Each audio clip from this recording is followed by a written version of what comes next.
Hi everybody, welcome back to the channel. It's another Mythic Monday, and today we're going to be taking a look at some of the deluxe offerings from the Four Horsemen's Mythic Legion's Necronominus wave, and today we're going to be taking a look at Belualyth. If Saturday morning cartoons fueled your imagination as a kid and powers your action figure collecting now as an adult, then you're in the right place. Thanks for stopping by, and welcome to Saturday Morning Toy Collector. And if you like my content, please consider subscribing.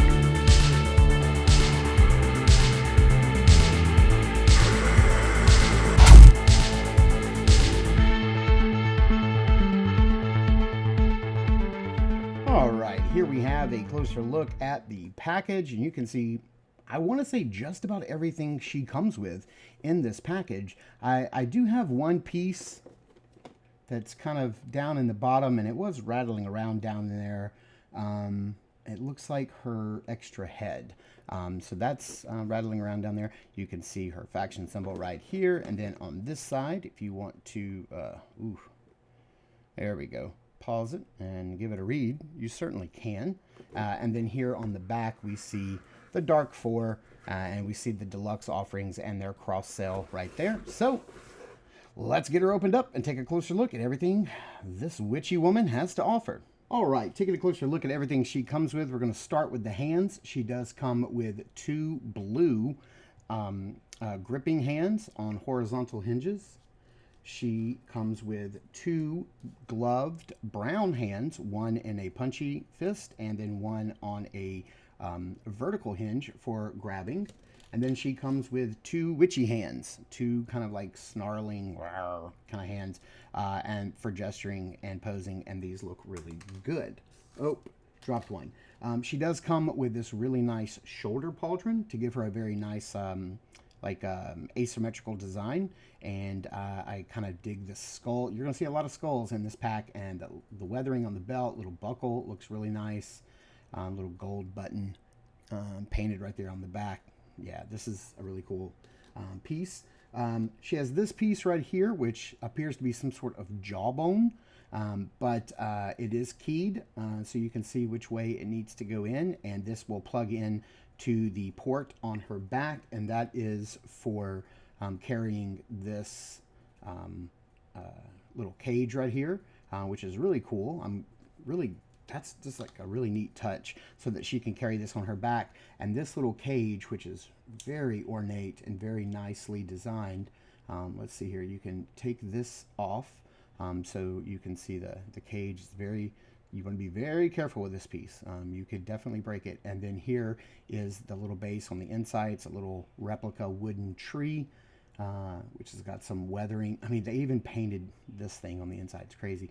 And then here you have a skeleton of a snake, and you can see how it twists and turns in on itself, so that you can hang it like this, and it's almost like it's resting its head on this branch, which is, geez, like accessory of the year category right here. This thing right here could definitely go into some of your figura obscura diorama pieces that we've been getting. I think that would be great. She does come with this little goblin sword that we've seen before, but it makes a lot of sense with her, with the tree branch and the blade and the little spikes, and it just looks beautiful and weathered and looks very nice. Very cool. And then she does come with another skeleton, which is this bird or vulture. It's got a few remaining feathers clinging to life, clinging to the bones. And these don't really move or articulate. They're just loose, so you want to be careful with that. And then here we have the only little part of articulation is its tiny little head, which is on a tiny little ball joint, on a tiny little neck, on a tiny little woman. And then there you have it. It looks really cool. It's got this nice leather and metal perch that goes on her wrist. You just pop her arm off, push her arm through there, and then put the hand back on. And there you have it. She does come with two heads. These are the two heads that she comes with. One is, kind of standard with the nose. One is without. I love this. I think it's great. that they included too, but I mean, this skeletal undead daughter of Necronominus, general of his armies, and Beastmaster, um, she's going with this. I mean, this is the head that we're going with here, and this is kind of weird. She comes with two pieces of like two hair sets, and for all I can tell, they are absolutely identical. They're the same color. They appear to be the exact same sculpt. This longer piece here hangs down. Here it hangs down here. You've got this piece, which is separate but in two pieces. This has that right here, separate but in two pieces. The strands are all identical. I don't see anything different between these two. The backs are identical. They just give you two hair pieces, and I'm not sure why, because you can't put two heads on her at once. So you literally can make, and the keys are the same. Like there is no different. So it's not like one belongs on one and one belongs to the other. It doesn't. Um, they give you two. And so you've got two heads that you can make. If you wanted to pop this head on a different figure, I guess you certainly could. Nothing stopping you. It's your toy. So let's see here. This is the head that I want to go with. Maybe it's easier to put this on once I put it on her body. And we'll see if there's any problem there. There we go. Yep, looks nice. Yeah, this is how she's going to go on my shelf for sure. I don't know why that hair is so loose. I don't have it. I'm going to have to futz with this and make sure that it's popped in properly. But yeah, she's looking pretty good. And then her biggest accessory is the Chimera. And this thing is crazy looking. So this is all one piece from like here to the hips, the backbone, and the chest piece. All this is one. The legs are articulated only at the hips, and that is on a ball joint, so you can get some in and out and some rotation there. The front are also, looks like they're just on a hinge. I can't really force them out. Only the back legs feel like they have a little outward give to them. These do not. They just move forward and back. You have an articulation point right here at this band, so this little snake creature that's on his tail can swivel and move, but that's the only point there. And it's not a bendy, so you want to be careful with that. You have this double neck piece, so you can turn it like vertically, and you can have two heads on top of one another like that, or you can turn it horizontally and then have two heads side by side. And that looks really cool. And there's no, so we've kind of got this goat looking thing here. No jaw articulation. I thought for sure this one had jaw articulation. It just looks like it does, but it does not. More of a panther or a cat looking head. And as we have seen before in other reviews, these heads have the same neck peg, and so they go on any kind of figure you want. And, like if you take Terpiculi, who she is also a commander of the Terpiculus, multiple, so you can put these heads on Terpiculi if you would like. So that looks really cool. And then the other cool thing that you can do is, let's go ahead and take his, if we can get it off. I had to heat it up a little bit to get it off, but here, let's take, so this neck peg off of the Chimera. You can put that on Terpiculi, and it looks like it's a little just a little browner than the standard head and bones, but not noticeable enough that you could put two heads on Terpiculi, and I think that's pretty dope. So you could put both horned heads on Terpiculi, and then if you wanted, you could take this neck peg that came with Terpiculi, plug it in, and then just have a single head for your Chimera. And that looks really, I mean, he's still got an extra head with this thing. So you can mix and match them as you see fit. And one other thing I'd like to point out is that it does have a real metal, man, how is this tangled up? It has a real metal chain and a handle that we've seen before from like the Morning Star weapon, and it is attached here. But what I would have liked to see on this was, I would like it if this harness part right here had been on a plug, so you could have like pulled this off and not had a harness, and then plug like something else in there, so that you could have this guy kind of roaming free without this chain dragging behind it. But I don't see any. Yeah, you can't take that off. That would have been really nice, but you know, maybe kind of unnecessary. I don't know. Maybe you could just fold this up on him some way, and just have him, if you want to have him like running free from her. But yeah, this thing is really cool. I wouldn't mind. Man, I would love to pick up like another one of these just to have in my collection. Have a couple of these Chimera running free on my shelf. Here is Belualyth standing straight up and down right out of the package, and boy, she is a very striking figure, considering she is like 99.9%. She's 99% reuse. Everything on her we've seen before, with the exception of the belt. I believe this is like the Thrace Wraithhaler head. We've seen all of these female parts before. That's not a knock. Parts reuse is one of the things that I think that the Four Horsemen know better than anyone, and how to mix and match and reuse these parts in new and interesting ways, and know when it works, you know, and when you need something new, let's add something new. And yeah, I mean, these parts are beautiful. Blue-skinned women, yeah, that's my jam. So it's my blueberry jam. So I love this. I love this figure. I love the updates they made, just taking the nose off and the belt. And it completely, you know, and a color swap makes this a completely new character, and I dig her a lot. So let's get her off the rotating base and punch in on some of those gory details. Okay, punching in here a little bit closer, and you can see how nice that head looks with the nose missing.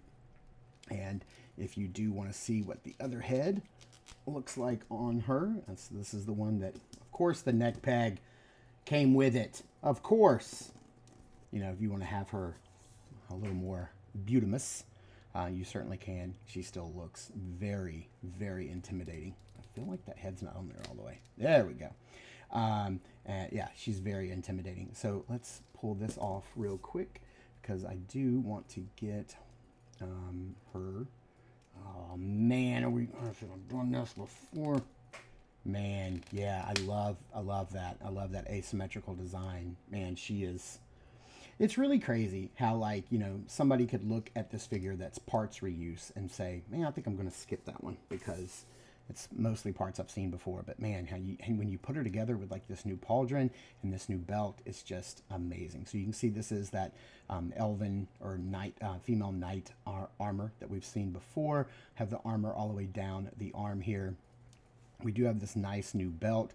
You can see it's got a whip, which is great for her being a Beastmaster. You've got some tiny little skulls, 3 tiny little skulls right there, some chain hanging down, and then a tiny little hand from something, and then here on the back some pouches. Yeah, she just looks great. She's gorgeous. That piece right there, that little hole right there, that's where the bone can plug into, just like that. And then we can give her the sort of the little cage, and she can carry that around on her back, and make sure that the hair is pushed down. There we go. And so that is what she looks like, carrying the cage on her back. Now, I think I would have liked it if this had been just a touch longer and had come out a little bit to where it didn't rest on her back. But you know, maybe that's just me. And I do like giving her the gloved hand over here and having it, you know, be asymmetrical. We do have this green loincloth piece around here on the sides. It's wired all the way down the front. This piece is wired, so you can pose it. You have it like windswept.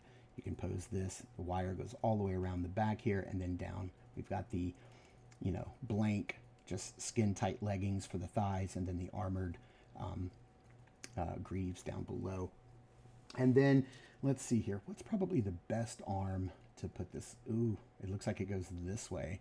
So, it would have to be this arm. So, let's pop this hand off. There, of course, goes the cage all the way across the room. And then, let's slide this on. And it is kind of, not really keyed, but you can see the shape fits over that armored gauntlet piece.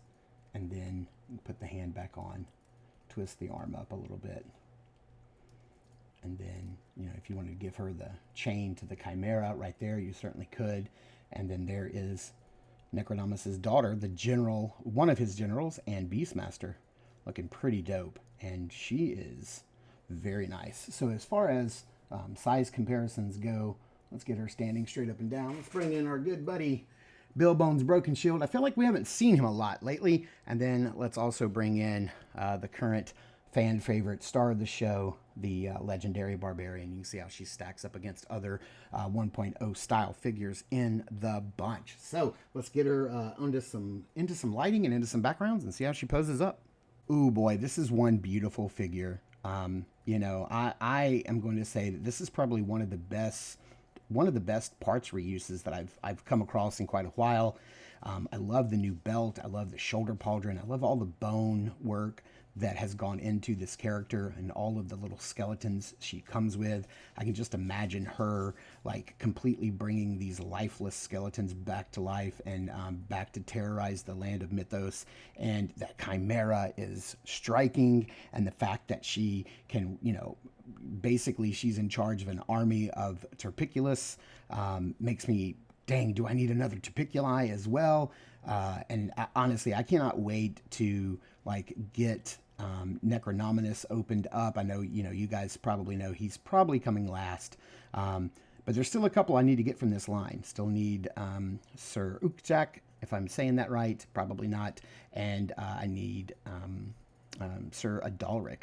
So those may be the last two in the review cycle for the Necronominus wave, and then we'll have it all wrapped up. But she is definitely a standout. I know that I say that every time I open a new Necronominus figure, I'm like, ooh, this is the best one in the line. Ooh, no, this one's the best one in the line. They're all fantastic. You can't go wrong. But her being a deluxe and everything that you get, she's well worth the price point. Man, I just absolutely love this line. This is, I think the Necronominus line is going to go down in history as one of the greatest lines from the Mythic Legends lineup. It's definitely an all-star. Haha, pun intended, an all-star lineup. So thank you guys so much for tuning in and watching. I super appreciate it. Please continue to check us out over on Instagram at Saturday Morning Toy Collector. I am your Saturday Morning Toy Collector, Mark, and I'll see you in the Toy House.